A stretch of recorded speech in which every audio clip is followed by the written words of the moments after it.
Hello student, welcome. आपको पिछले lecture video के अंदर जो मैंने कहा था कि अपन गाउस के अनुप्रयोग, अगले अनुप्रयोग पढ़ने से पहले एक टॉपिक जानेंगे। वो है किसी कंडक्टर के अंदर electric charge, electric field zero क्यों होता है। ये चीज अपन लोगों को जाननी है सबसे पहले। किसी कंडक्टर के अंदर इलेक्ट्रिक फील्ड और इलेक्ट्रिक चार्ज का मान जीरो क्यों होगा, कैसे होता है, ये चीज अपन लोगों को समझना है। तो आज कुछ कंडक्टर से रिलेटेड, कंडक्टर का मतलब मेटल्स, धातु, उनसे रिलेटेड, चालक धातु जो है उनसे रिलेटेड कुछ बेसिक बातें आप लोगों को बता रहा हूँ। इन बेसिक बातों में अपन लोग जो पीछे पढ़ चुके हैं ना, वही चीज काम में आने वाली है। क्या न्यूटन का नियम जो बल का था, सॉरी न्यूटन का नहीं, कूलॉम का।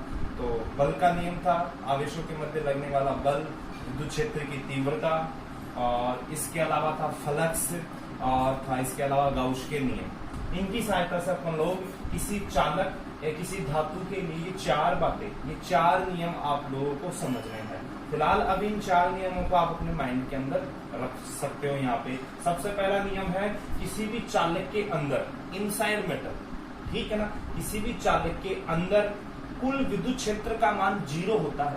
कुल विद्युत क्षेत्र का मान कितना होता है? जीरो। किसी चालक के अंदर कुल विद्युत क्षेत्र का मान जीरो होता है। फिलहाल अभी माइंड में रखना है चीज को कि हाँ होता है जी, समझेंगे अभी थोड़ी देर में इसको कि क्यों होता है और कैसे होता है। किसी चालक की सरफेस, मेटालिक सरफेस, किसी चालक की सतह पर इलेक्ट्रिक फील्ड लाइंस, मतलब विद्युत क्षेत्र रेखाएं या विद्युत क्षेत्र हमेशा परपेंडिकुलर, लंबवत होता है। ये लंबवत का निशान है, ठीक है। तो दूसरा अपने को ये नियम समझना है कि किसी चालक की सतह या सरफेस पर हमेशा विद्युत क्षेत्र रेखाएं या जो विद्युत क्षेत्र होता है वो हमेशा क्या होता है? लंबवत होता है, ठीक है। तीसरी बात अपन लोगों को ये जाननी है कि किसी चालक के अंदर, इनसाइड मेटल, किसी चालक के अंदर कुल आवेश का मान जीरो होता है। ये चीज अपने को बतानी है। किसी चालक, किसी कंडक्टर, मेटल्स के अंदर टोटल चार्ज का जो मान है वो जीरो होता है, अंदर चार्ज नहीं होता। और अगला है कि सिग्मा, सिग्मा क्या है? Charge density. और कौन सा? सरफेस चार्ज डेंसिटी है, पृष्ठीय आवेश घनत्व। ये सिग्मा का जो मान है वो रेडियस के व्युत्क्रमानुपाती है, इनडायरेक्ट प्रोपोर्शनल टू है। मतलब रेडियस, आप लोग कौन सी रेडियस? रेडियस ऑफ कर्वेचर, मतलब वक्रता त्रिज्या, सतह की वक्रता त्रिज्या, ठीक है। इसकी चर्चा, इसको केवल अपन लोग यहाँ पे याद ही करेंगे, इसका प्रूफ अपन लोग यहाँ नहीं जानेंगे क्योंकि अपने सिलेबस में नहीं है चीज का। लेकिन इससे रिलेटेड एक आध नंबर का न्यूमेरिकल पूछ लेता अपन लोगों को। तो अभी आप लोगों को ये चार बातें माइंड में रखनी है। सबसे पहली बात ये है कि किसी चालक के अंदर कुल विद्युत क्षेत्र जीरो होता है। क्यों होता है समझते हैं। विद्युत क्षेत्र परपेंडिकुलर होता है सतह पर, कैसे जानेंगे। कुल आवेश अंदर जीरो होता है और पृष्ठ आवेश घनत्व रेडियस के व्युत्क्रमानुपाती होता है। इस चीज को अपन लोग को यहाँ पे जानना है। तो ये मैंने कोई चालक लिया, जैसे ये कोई चालक है, ओके, दिख रहा आप लोगों को? ये कोई चालक है। इस चालक, आप अपन लोग अच्छी तरह से जानते हैं, चालक या जो कंडक्टर या जो धातु होते हैं उनके अंदर मुक्त इलेक्ट्रॉन्स बहुत ज्यादा पाए जाते हैं, ठीक है। तांबे के एकांक आयतन के अंदर लगभग 10 की घात 28 बहुत ज्यादा, अरबों खरबों मुक्त इलेक्ट्रॉन पाए जाते हैं, ओके। अब मैंने इस चालक को एक समान यूनिफॉर्म इलेक्ट्रिक फील्ड के अंदर रखा, एक समान विद्युत क्षेत्र के अंदर मैंने इसको रखा, एक समान विद्युत क्षेत्र के अंदर। इस चालक को एक समान विद्युत क्षेत्र के अंदर आप लोग रख रहे हो। ये विद्युत क्षेत्र है, बाहरी विद्युत क्षेत्र, एक्सटर्नल इलेक्ट्रिक फील्ड। विद्युत क्षेत्र के अंदर रखते ही क्या होगा? ये विद्युत क्षेत्र इस चालक के अंदर मौजूद मुक्त इलेक्ट्रॉनों के ऊपर बल लगाएगा, ठीक है। और किसी इलेक्ट्रिक फील्ड के द्वारा चार्ज पे लगने वाला बल कितना होता है? F बराबर QE। ये किसी इलेक्ट्रिक फील्ड पे लगने वाला क्या है?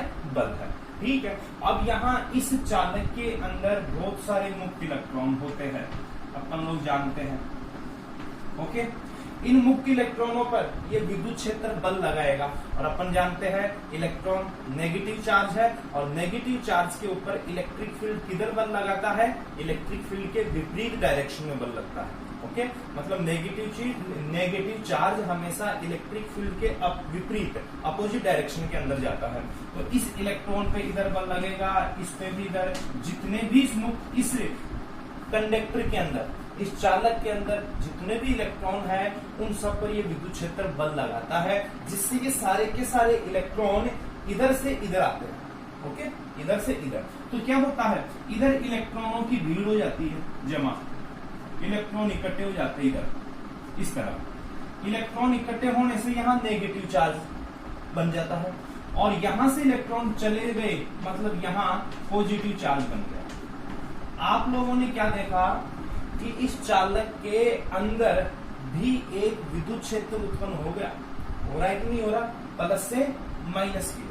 इसको कौन सा इलेक्ट्रिक फील्ड बोलते हैं अपन लोग, इंड्यूज, प्रेरित विद्युत क्षेत्र, क्योंकि ये भारी विद्युत क्षेत्र के द्वारा प्रेरित किया गया है। ठीक है, तो जैसे ही अपन लोगों ने इस चालक को, इस कंडक्टर को, इस मेटल को मैंने विद्युत क्षेत्र के अंदर रखा, तो इस कंडीशन के अंदर विद्युत क्षेत्र के कारण इस चालक के इलेक्ट्रॉनों पे बल लगा, और इस बल के कारण यहां से इधर से इलेक्ट्रॉन इधर आने लग गए, तो यहाँ नेगेटिव चार्ज और यहाँ पॉजिटिव चार्ज बन गया।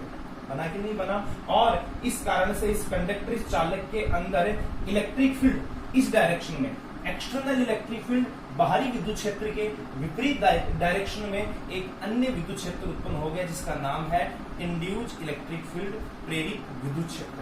ठीक है, तो अब बताओ इस चालक के अंदर का टोटल इलेक्ट्रिक फील्ड कितना होगा, इस चालक के अंदर का टोटल इलेक्ट्रिक फील्ड कितना होगा, ये चीज आप लोगों को बतानी है। तो इसके अंदर का नेट इलेक्ट्रिक फील्ड होगा एक्सटर्नल इलेक्ट्रिक फील्ड, बाहरी विद्युत क्षेत्र, और माइनस चालक के अंदर इंड्यूज इलेक्ट्रिक फील्ड, प्रेरित विद्युत क्षेत्र।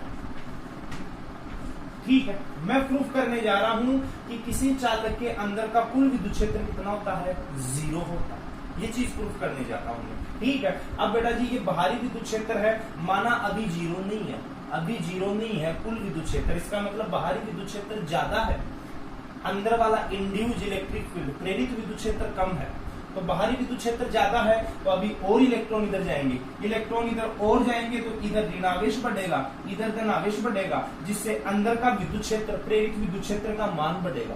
तो लगातार इधर से इलेक्ट्रॉन इधर चले जाते जाएंगे, इधर प्लस बढ़ता जाएगा, इधर माइनस, और अंदर का विद्युत क्षेत्र भी बढ़ता जाएगा। मतलब इस इंड्यूज इलेक्ट्रिक फील्ड, इस प्रेरित विद्युत क्षेत्र का मान भी बढ़ता जाएगा, और बढ़ते बढ़ते जैसे ही भारी विद्युत क्षेत्र के क्या हो जाएगा, बराबर हो जाएगा।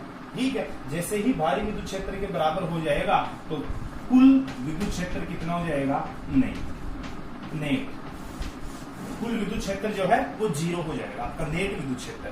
मतलब, और उस वक्त फिर इलेक्ट्रॉन इधर से इधर जाना बंद कर देगा। ठीक है, उस वक्त। ठीक है, तो ये ऐसा नहीं है, ये वाली क्रिया नेट इलेक्ट्रिक फील्ड 0, कुल विद्युत क्षेत्र 0, ये सडनली हो जाता है, अचानक, जल्दी से नहीं होता, इसमें थोड़ा बहुत टाइम लगता है, और वो टाइम बहुत कम है, लगभग नैनो सेकंड का मतलब होगा 10 की घात -9 सेकंड, या लगभग पिको सेकंड के आसपास इसका मान होता है। तो इस कुल विद्युत क्षेत्र को, इसके अंदर का कुल विद्युत क्षेत्र 0 होने में लगभग कुछ समय लगता है, लेकिन ये समय इतना कम है कि अपन लोग इसको काम में नहीं लेते।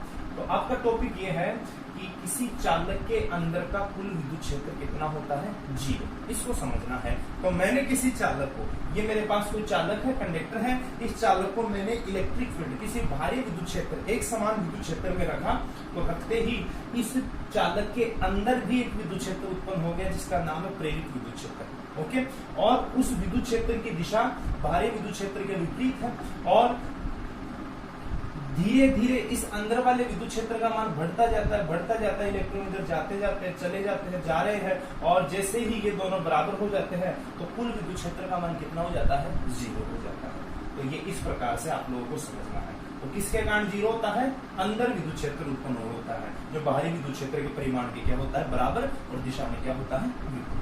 तो आप लोगों का ये फर्स्ट रूल्स मैंने समझा दिया यहाँ पे, क्या कि किसी चालक, किसी कंडक्टर के अंदर का नेट इलेक्ट्रिक फील्ड कितना होता है, 0। यदि मैं उसको किसी बाहरी विद्युत क्षेत्र में रखता हूं, तो उसके अंदर का कुल विद्युत क्षेत्र कितना होता है, 0। ओके, सेकंड बात है कि किसी चालक की सरफेस पर, किसी चालक की सतह पर इलेक्ट्रिक फील्ड लंबवत होता है, परपेंडिकुलर होता है। इलेक्ट्रिक फील्ड जो लाइन है या जो विद्युत क्षेत्र रेखाएं है वो चालक की सतह के लंबवत होती है, परपेंडिकुलर होती है। इस चीज को समझना, ठीक है। तो अगला देखना आप लोग,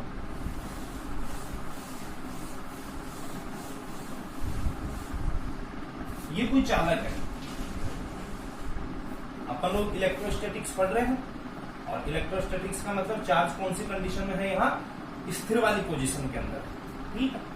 मैं प्रूफ करने जा रहा हूं ये कि किसी चालक की सतह पर विद्युत क्षेत्र जो होता है वो विद्युत क्षेत्र लंबवत होता है। ओके, मैं इसका उल्टा मान के चल रहा हूं कि माना लंबवत नहीं है, माना क्या नहीं है, लंबवत नहीं, ठीक है। तो लंबवत नहीं है तो इस कंडीशन में क्या होगा, माना ऐसे लंबवत नहीं है, ये इलेक्ट्रिक फील्ड इस सतह पर लंबवत नहीं है। लंबवत ना मान के और मैं कुछ कोण पे मान लेता हूं, माना ये विद्युत क्षेत्र सतह के साथ थीटा डिग्री का कोण बना रहा है, थीटा डिग्री का। तो इस कंडीशन के अंदर, इस कंडीशन के अंदर मैं इसको जो चार्ज दूंगा,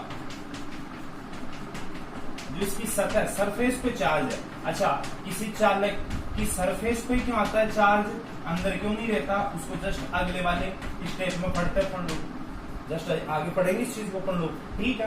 तो जैसे ये इलेक्ट्रिक फील्ड मैंने उल्टा मान के चल रहा हूं, प्रूफ तो ये करना है मेरे को कि इलेक्ट्रिक फील्ड परपेंडिकुलर होता है, लंबवत होता है चालक की सतह के, लेकिन मान के चल रहा हूं मैं उल्टा कि माना लंबवत नहीं है, सतह के साथ थीटा डिग्री का कोण बना रहा है।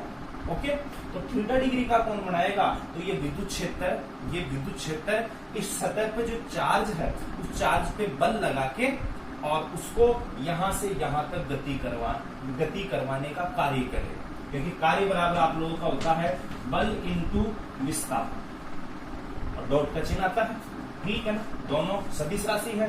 डॉट के चिन्ह को हटाओगे आप लोग तो क्या आएगा आपके पास है कोस थीटा, और यदि अपन लोग यहाँ थीटा का मान 90 नहीं ले रहे हैं, 90 से कम ले रहे हैं तो कोस 0 नहीं होता, तुम जानते हैं, ठीक है ना। तो कोस 0 नहीं होता तो इसका मतलब ये विद्युत क्षेत्र इस सतह पर जो आवेश है उस आवेश को यहाँ से यहाँ तक एक जगह से दूसरी जगह तक ले जाएगा, गति करवाएगा, ठीक है। और चालक गति कर रहा है, जबकि अपन लोग पढ़ रहे हैं यहाँ पे इलेक्ट्रोस्टैटिक्स का टॉपिक, ये चालक की सतह पर जो चार्ज है, आवेश है, वो स्थिर रहता है। सॉरी, चालक गति नहीं कर रहा, चालक की सतह पर जो आवेश है वो गति करना स्टार्ट कर देगा, तब जब विद्युत क्षेत्र इसके लंबवत नहीं होगा तो वो विद्युत क्षेत्र ही इस आवेश को क्या करवाने लग जाएगा, गति करवाने लग जाएगा, उसको विस्थापित कर देगा एक जगह से दूसरी जगह तक, ठीक है, क्योंकि उसके द्वारा किया गया कार्य 0 नहीं मिलेगा। लेकिन यदि मैंने लंबवत मान लिया होता विद्युत क्षेत्र को, कि माना लंबवत है तो कितना डिग्री का कोण आएगा, 90, ठीक है, और 90 ये विद्युत क्षेत्र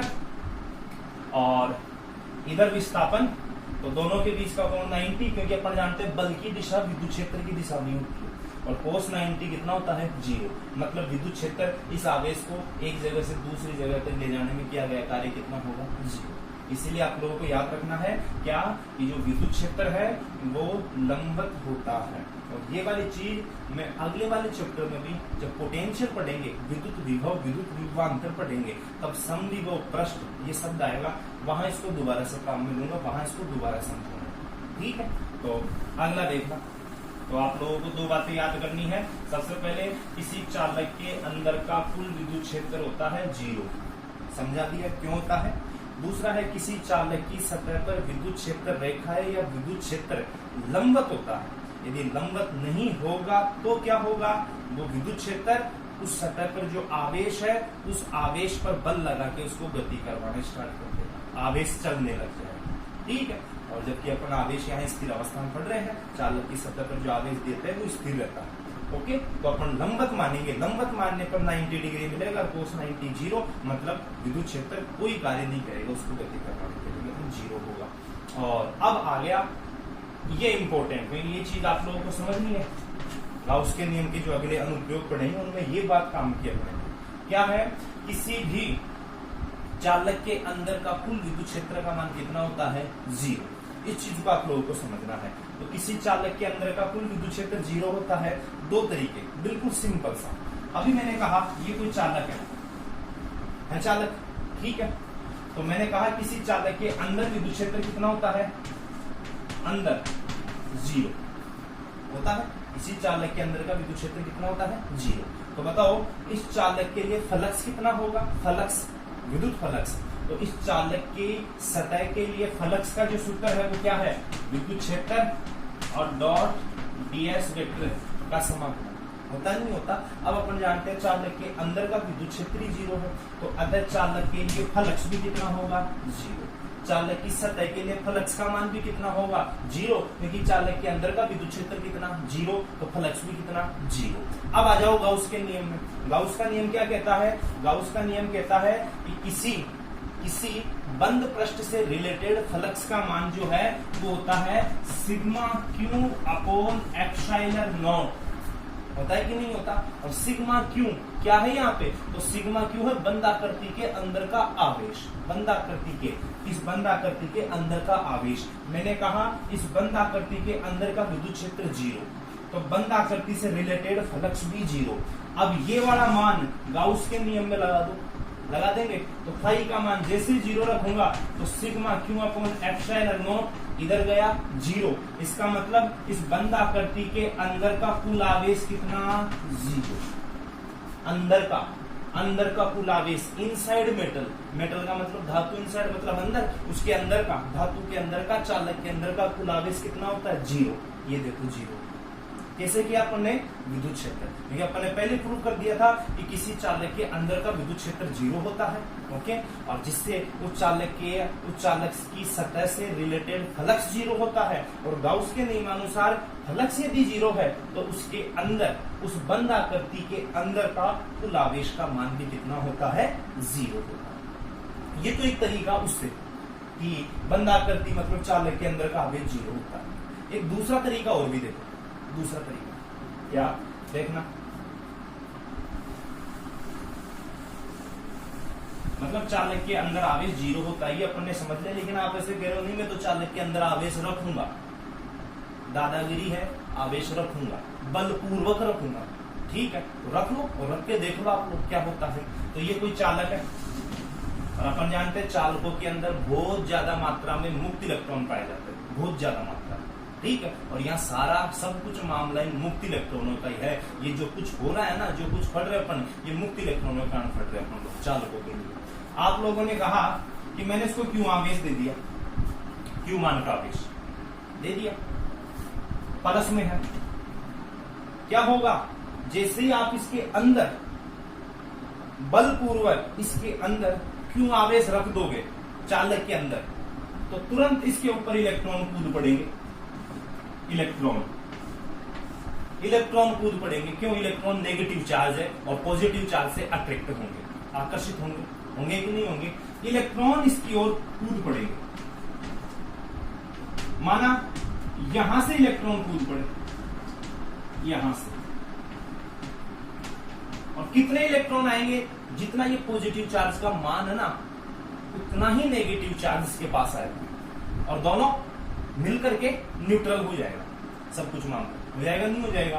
तो इतने इलेक्ट्रॉन इस पॉजिटिव चार्ज, मैंने इस जगह पे पॉजिटिव चार्ज रखा, अंदर बहुत सारे मुक्त इलेक्ट्रॉन है, फ्री इलेक्ट्रॉन है, तो बहुत सारे फ्री इलेक्ट्रॉन है। जैसे ही पॉजिटिव चार्ज रखा तुरंत ये सारे के सारे इलेक्ट्रॉन आएंगे और इससे मिलकर के न्यूट्रल हो जाएंगे।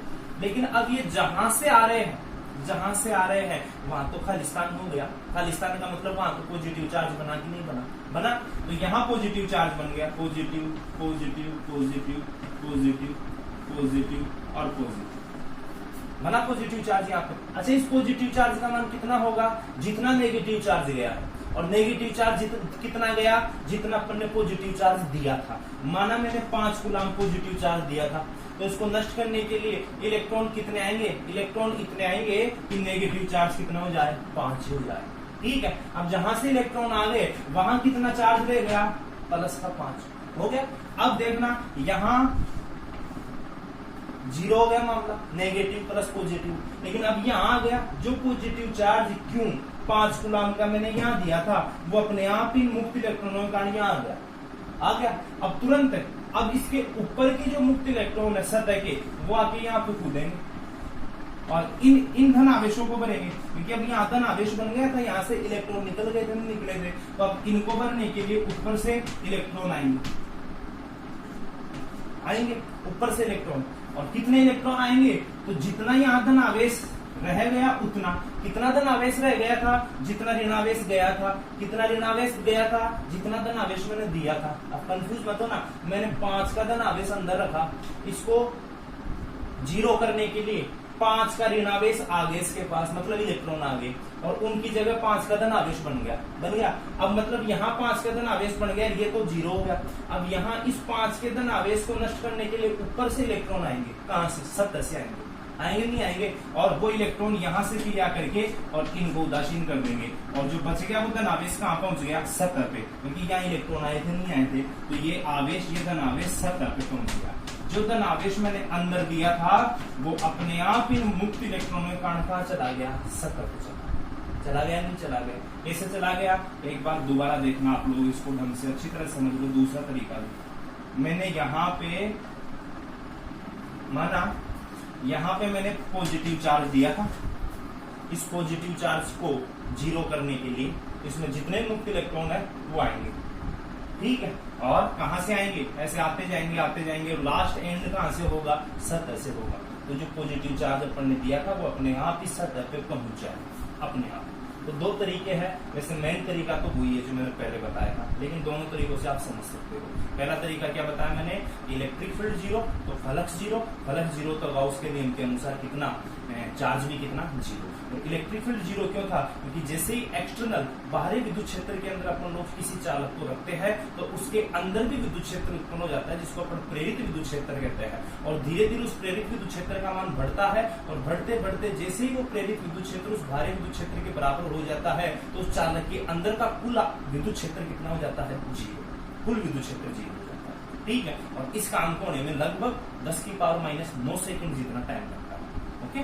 तो वो, और दूसरा तरीका ये, यदि अपन बलपूर्वक अंदर आवेश दे भी रहे ना तो उसको एंड में कहाँ जाना पड़ेगा, ऊपर, क्योंकि उस धन आवेश को नष्ट करने के लिए ऊपर से इलेक्ट्रॉन आएंगे, और जहां से इलेक्ट्रॉन आ रहे वहां क्या रह जाएगा, धन आवेश। तो वो इलेक्ट्रॉन आके इस धन आवेश से मिलकर यहाँ तो सब कुछ 0 हो गया, लेकिन वहां क्या बच गया, ऊपर धन आवेश बच गया। तो आप किसी चालक को कहीं भी आवेश दो, वो आवेश केवल सतह पे ठहरता है, कहाँ ठहरता है, सतह पे, याद रखना, अंदर कभी भी चार्ज नहीं ठहरता इसी चालक, ये इंपॉर्टेंट बात है, ठीक है। और लास्ट, इसको तो अपन लोग प्रूफ नहीं करेंगे, यहाँ डायरेक्ट याद रखना, क्योंकि ये जो टॉपिक है वो अपने सिलेबस में नहीं दे रखा, आगे मिलेगा आपको इसका। ऐसा कोई सतह दे दी मैंने आप लोगों को, जैसे मान लो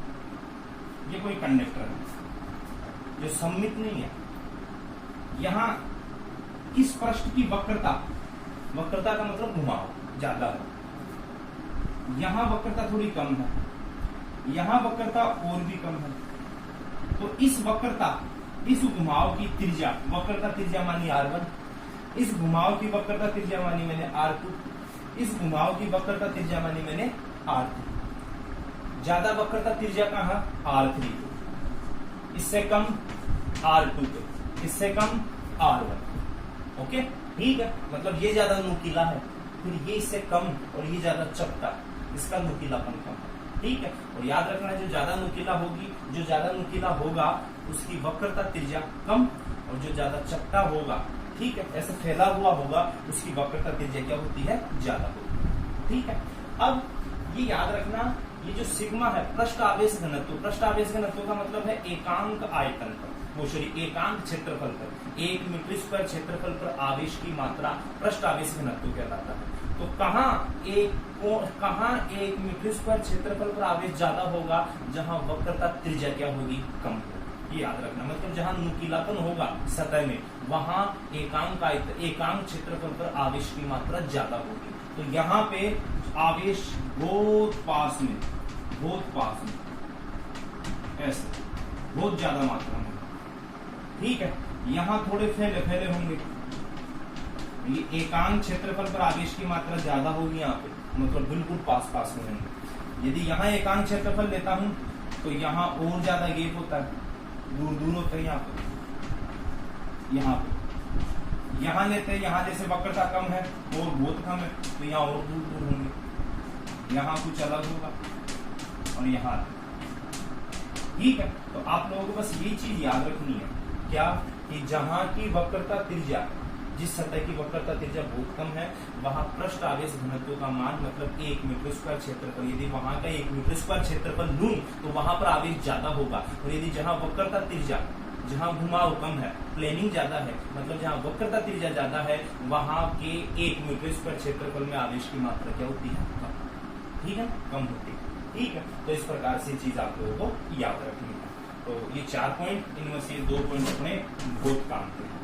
चालक के अंदर का इलेक्ट्रिक फील्ड 0 और अंदर का चार्ज भी 0, चालक की सतह पर इलेक्ट्रिक फील्ड हमेशा लंबवत होता है। और इस चीज को तो मैं अगले चैप्टर में दोबारा रिवाइज भी करूंगा, पोटेंशियल वाले में, विभव वाले में। और ये बात याद रखना, बताना, ज्यादा पृष्ठ आवेश घनत्व, ज्यादा आवेश कहाँ है, यहाँ ज्यादा आवेश है, क्योंकि यहाँ रेडियस त्रिज्या कम है, वक्रता त्रिज्या कम है, और यहाँ पे इससे ज्यादा है वक्रता त्रिज्या, तो यहाँ थोड़ा कम है इससे आवेश, यहाँ और कम है। अच्छा, समतल सतह हो तो समतल सतह की रेडियस वक्रता त्रिज्या होती है अनंत, ठीक है। तो इसीलिए यदि आप लोगों को ज्यादा से ज्यादा आवेश इकट्ठा करना है कम से कम एरिया में, आपको ज्यादा से ज्यादा आवेश इकट्ठा करना है, वो भी कम से कम एरिया में, तो अपन जो सतह ले रहे हैं वो सतह इस प्रकार से लीजिए कि उसकी वक्रता त्रिज्या कम हो, कम होने का मतलब नुकीला हो, क्या हो, नुकीला। इसीलिए आप लोगों ने अधिकतर गौर किया होगा कि जो जितनी भी ऊंचाई पे बिल्डिंगें होती है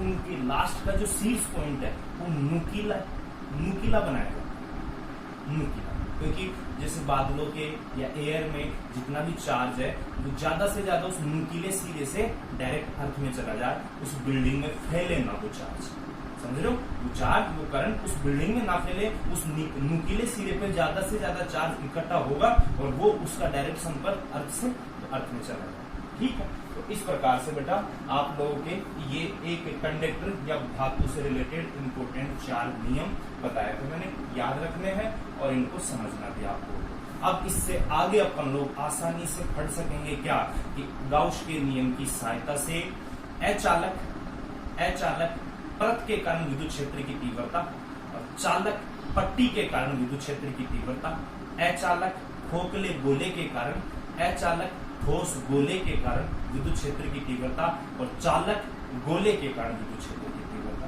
और याद रखना, चालक को आवेश कहीं भी दो, याद रखना, जैसे ये पेन है, मान लेते ये कंडक्टर है, इसको आवेश कहीं भी दूंगा वो आवेश अपने आप पूरी सतह पे फैल जाएगा, अंदर आवेश 0। और यदि कोई कुचालक ले रहा हूं, मान लो ये चौक है, यदि कुचालक को जहां आवेश देते हैं वो वहीं ठहर जाए, याद रखना, अंदर दूंगा तो अंदर, बाहर दूंगा तो बाहर। क्यों? कुचालक में मुक्त इलेक्ट्रॉन नहीं पाए जाते और चालक में क्या पाए जाते हैं, मुक्त इलेक्ट्रॉन। तो उस आवेश को अंदर से सतह पे कौन पहुंचा रहा है, मुक्त इलेक्ट्रॉन ही पहुंचा रहे हैं, ठीक है। तो ये इंपॉर्टेंट बात। तो आज के लिए बेटा इतना ही काफी, अगले वीडियो में मिलते हैं गाउस के नियम से रिलेटेड बचे हुए शेष अनुप्रयोग एप्लीकेशन, ठीक है, ओके, थैंक्स।